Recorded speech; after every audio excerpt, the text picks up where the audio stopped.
Hello everyone, it's Guruji Chauhan classes and I am Disha Chauhan. Today we are solve the second chapter of class 10th polynomials exercise 2.2 का first question. Find the zeros of the following quadratic polynomials and verify the relationship between the zeros and the coefficient. इसमें जो है zeros find करना है, फिर उसकी relationship बतानी. देखो स्टेप बाय स्टेप करते हैं. ठीक है, पहले तो जो है ना इन दोनों को मल्टीप्लाई करने पे देखो, इन दोनों को मल्टीप्लाई करने पे क्या आ रहा है, यहाँ तो कुछ नहीं है तो यहाँ 1 लग जाएगा. ठीक है, 8 1 से क्या हो जाएगा 8. अब हमें क्या करना है कि 8 तो आ गया हमारे, पहले आ गया, दोनों डिजिट को मल्टीप्लाई करके देखना है. फिर प्लस माइनस करने पे जो है हमें 2 आना चाहिए, बीच वाली डिजिट आनी चाहिए.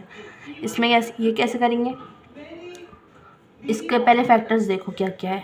एक फैक्टर हो गया 8 1 सा 8. ठीक है, इससे तो नहीं आएगा. एक हो गया 2 4 सा 8. ठीक है, 2 4 सा 8 हो रहा है, एक फैक्टर ये हो गया. तो इसमें जो है माइनस प्लस करके आ जाएगा. लिख देंगे एक्स स्क्वायर, वही एज इट इज़ उतार देंगे. यहाँ पे लिख देंगे प्लस में लिखेंगे 2x और माइनस में लिखेंगे 4x. ये आ जाएगा, माइनस प्लस करके जो है 2x आ जाएगा. ठीक है, फिर माइनस में लिख दिया हमने 8. अब क्या करना है, अब इन दोनों में देखो कि कॉमन क्या आ रहा है. यहाँ पे हमारा मिडल टर्म स्प्लिटिंग हो गया. अब इसमें दोनों में कॉमन देखो, कॉमन क्या आ रहा है. इसमें कॉमन आ रहा है हमारा x. ठीक है, अब यहाँ पे जो है एक्स स्क्वायर था तो 1x रह गया. ठीक है, ये हो जाएगा यहाँ पे 1x. अब जो है यहाँ पे क्या रह गया, यहाँ x भी ले लिया हमने कॉमन में, यहाँ क्या रह गया 2. ठीक है जी, यहाँ 2 रह गया. अब इन दोनों में कॉमन क्या है, 4 कॉमन है. ठीक है, -4 ले लिया. अब हमें जो है ना कॉलम में ये भी ध्यान रखो कि अगर हम बाहर कुछ डिजिट रख रहे हैं ना कि ये सेम आ रहा है, पीछे वाला नहीं आ रहा. सेम आ रहा है तो ठीक कर रहे हो, वरना गलत कर रहे हो. ठीक है, जो फैक्ट है वो बता रहा हूँ. ठीक है, अब यहाँ पे जो है यहाँ पे 4 लिख दिया हमने, यहाँ पे क्या रह गया x. ठीक है, अब 4 के टेबल में 8 कितनी बार में आता है, 2 बार में आता है. अब यहाँ क्या रह गया था 2, तो यहाँ हम क्या लिख देंगे 2. ठीक है, ये हो गया.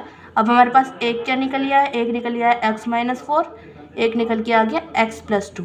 अब इनका x निकालोगे, x सॉल्व करोगे, ये माइनस में है तो यहाँ पे क्या हो जाएगा, पॉजिटिव में आ जाएगा. इसमें अगर ये पॉजिटिव में है तो यहाँ पे ये माइनस में आ जाएगा.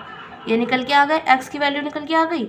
अब जो है अब सम ऑफ द ज़ीरोज़, पहले सम ऑफ द ज़ीरोज़ करेंगे और यहाँ पे जो है हम कर लेंगे प्रोडक्ट ऑफ द ज़ीरोज़. ठीक है, ये हो गया सम ऑफ द ज़ीरोज़. पहले सम ऑफ द ज़ीरोज़ समझ लेते हैं. सम ऑफ द ज़ीरोज़ करेंगे, एक तो इस साइड कर लो, हमें जो निकल के आई है x की वैल्यू. और सम ऑफ द ज़ीरोज़ का फॉर्मूला है, ऊपर लिखेंगे कोफिशिएंट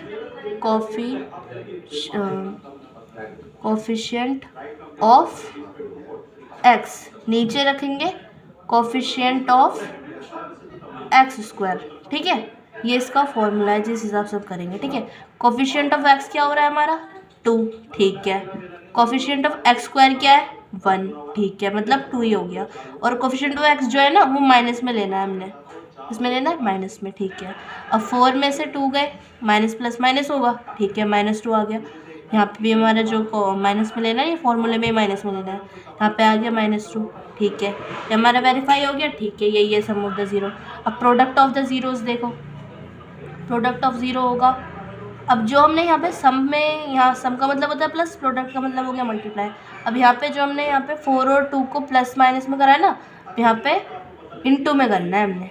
ठीक है, अब इसका फॉर्मूला जैसे यहाँ पे कोफिशिएंट ऑफ x अपॉन में कोफिशिएंट ऑफ x स्क्वायर है, यहाँ पे कांस्टेंट टर्म ऊपर लिखना है हमें, कांस्टेंट टर्म जो कि हमारे इसके अंदर 8 दे रखा है, और कोफिशिएंट नीचे वही आएगा कोफिशिएंट ऑफ x. ठीक है, x स्क्वायर शॉर्ट में लिख दिया कोफिशिएंट. ठीक है, लिखा है तो coefficient of x square, constant हमारे पास 8 है, x स्क्वायर का कोफिशिएंट क्या है 1.